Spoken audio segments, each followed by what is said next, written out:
Russian forces in Bakhmut have been semi-encircled as Ukraine created conditions to retake the city, Colonel General Oleksandr Syrsky told the BBC on July 20th.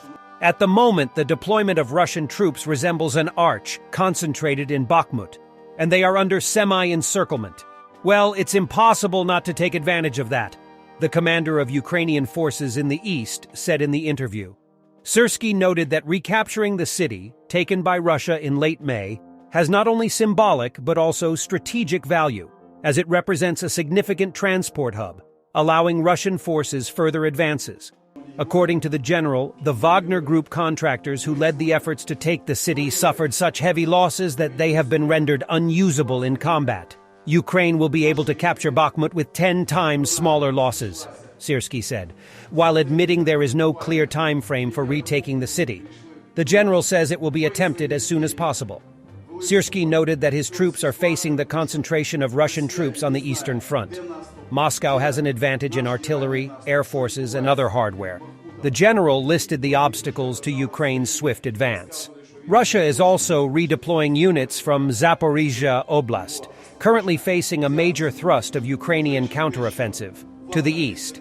Illustrating the strategic value of the region for the Kremlin, the general commented. In spite of this, Syrsky's troops advance 500 meters to 1 kilometer every day, recapturing land and preventing Russian forces from taking the initiative, he said.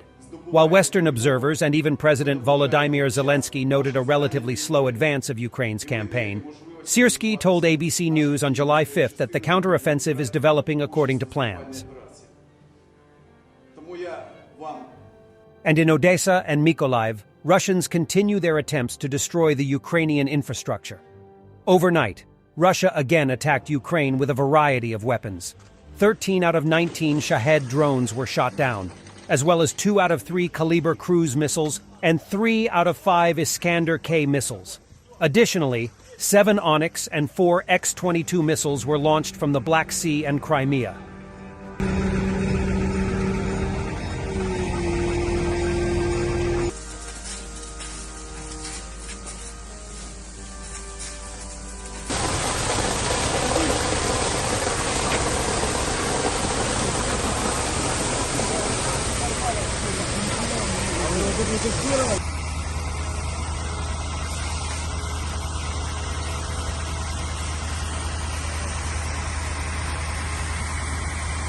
Ruins of an administrative building in Odessa that was hit by a Russian missile last night. The Russian missile was an anti-ship one called Onyx. Ukrainian air defense currently has no means of shooting them down as they fly at a speed of more than 3,000 km per hour and low over the water, spokesperson of Ukrainian Air Forces said.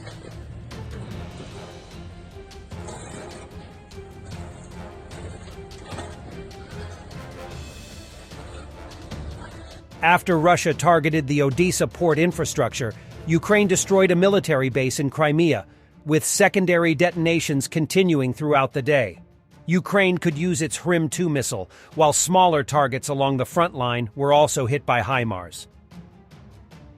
Russian propagandist Martin claims that Russia does not attack civilians and would never think about bombing Odessa.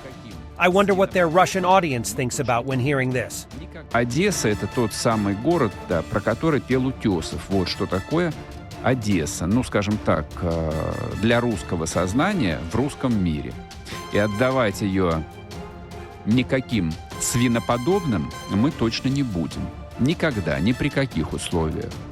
И сегодняшняя атака, которую мэр Труханов назвал беспрецедентной, конечно же, эта атака была не против жителей Одессы, конечно же, эта атака была не против жителей Украины. То есть этого не было и по сей день нет. Россия не воюет с гражданскими. Россия не воюет с людьми, которых считает своими соотечественниками. Для России, для всех нас, даже вот теоретически рассматривать этот вопрос, ну, как то бомбить Одессу, это то же самое, что бомбить Ярославль или Кострому. Это невозможно. Никак, ни в каком виде. A large column of Italian 155mm self-propelled guns M109L was spotted in Slovakia on the way to Ukraine.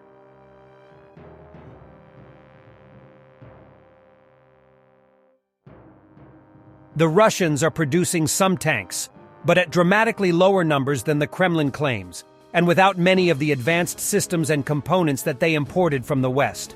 NATO experts estimate that Russia has lost about 60% of its entire conventional military strength in the war in less than 18 months. I kinda doubt the holy water will help.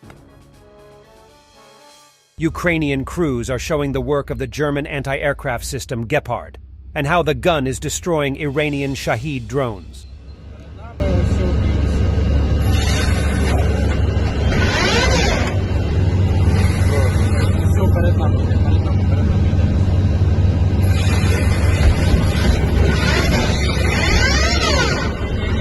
Сейчас поднимается.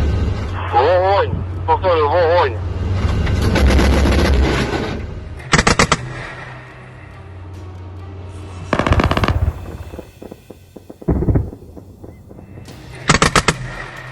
Так, бачу, вспишки пішли. Я надо, наблюдаю выходы трассировку. Ще раз. 90.